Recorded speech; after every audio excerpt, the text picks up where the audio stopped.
สบายดี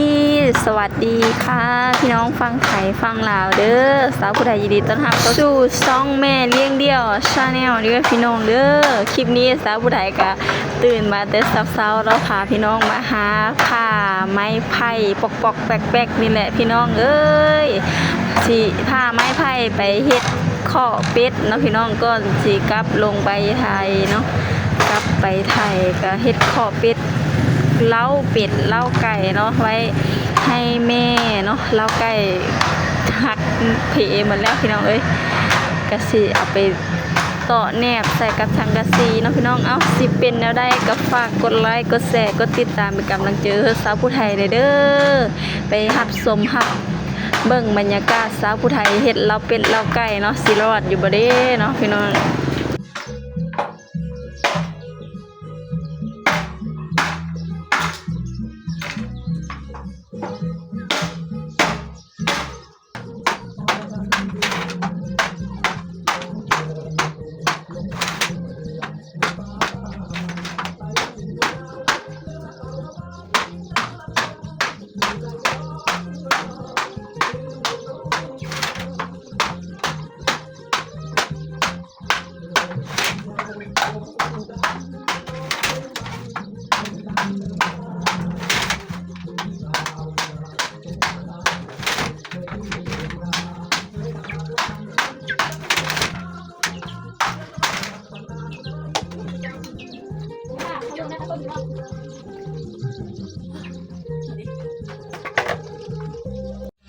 ขอเป็ดพี่น้อง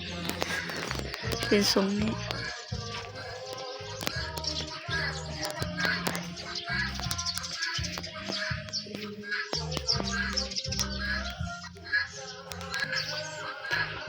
ไก่ง่วงห้อง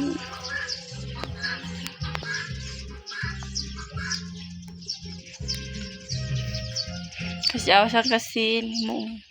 สังกะสีอ้อมเนาะของกระปึ้งอยู่ท่าน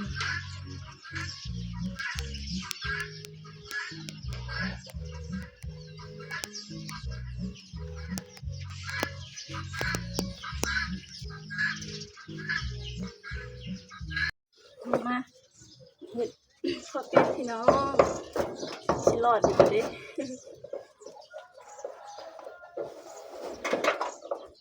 เพิ่ง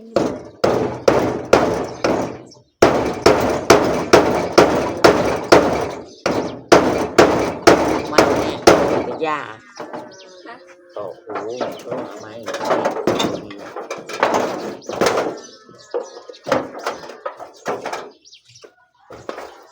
็ต่อทำแม่เข้า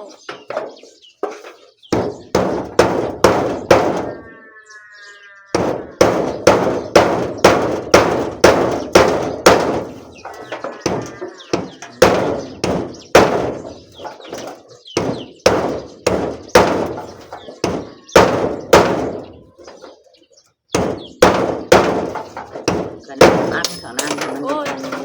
ยาไปเอาไม้มาต่อไปเล็กตะปู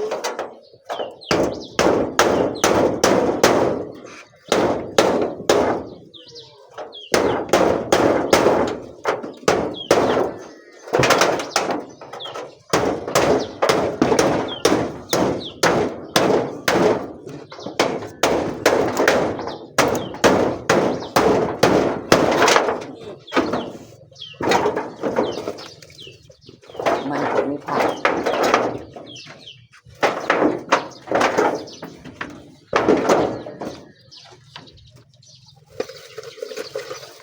ใส่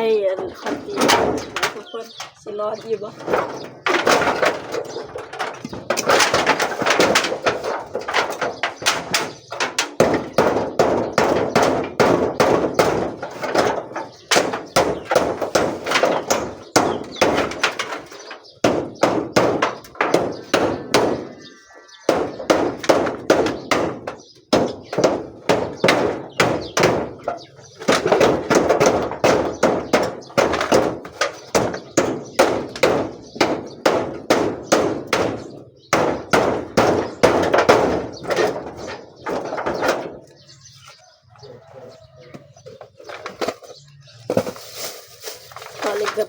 เรือสิเถาะเหมือนจะคอได้หรอ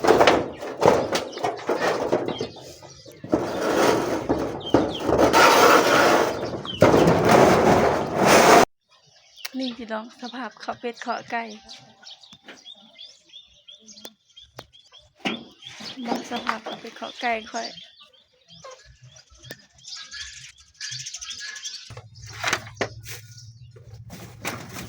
มาต่อ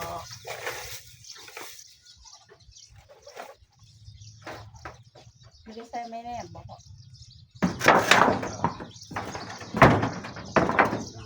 ได้ไหมที่กำลังจะออกขึ้นยกเพิ่นกระย่าอันอ้อมอันนี้ทางเชิงกับเพิ่น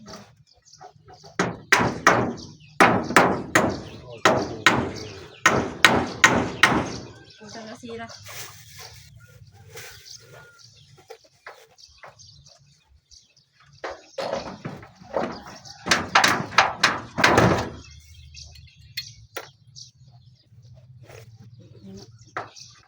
เนี่ยโอ้จำ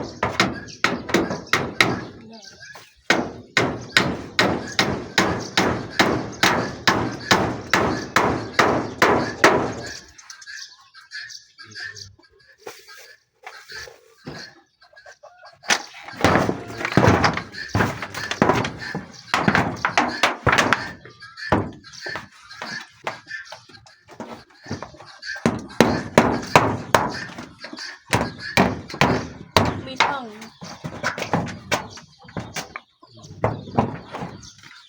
คืออันแรกหันชม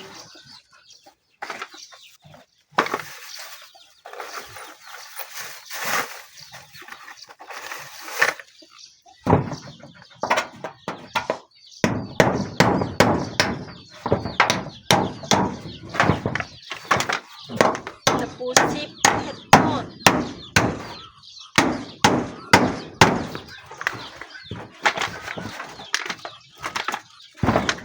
ลุ่มกระต่อ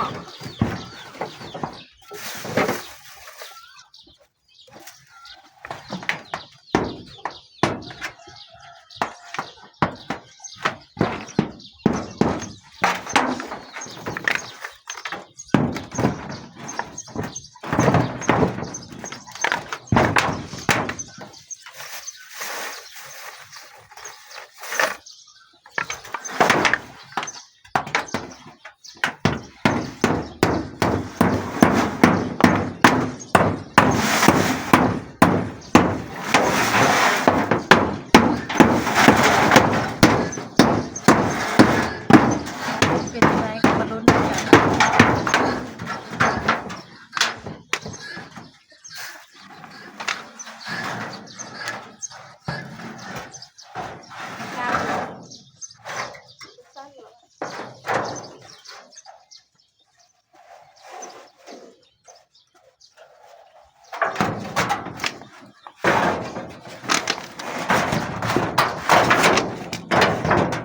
อย่าง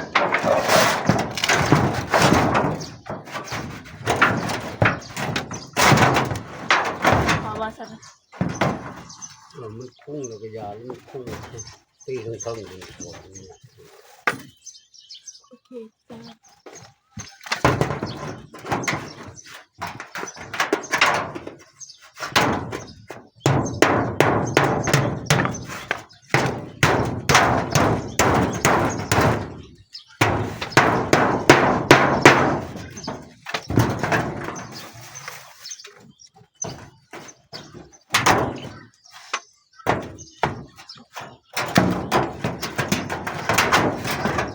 จ้าตัวนี้เลย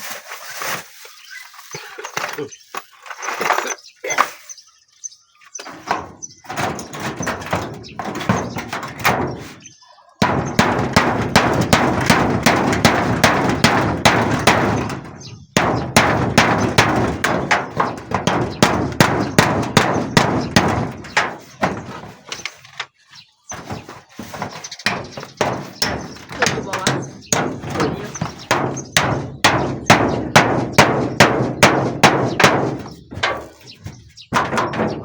เมนสักครั้ง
ยาวมาก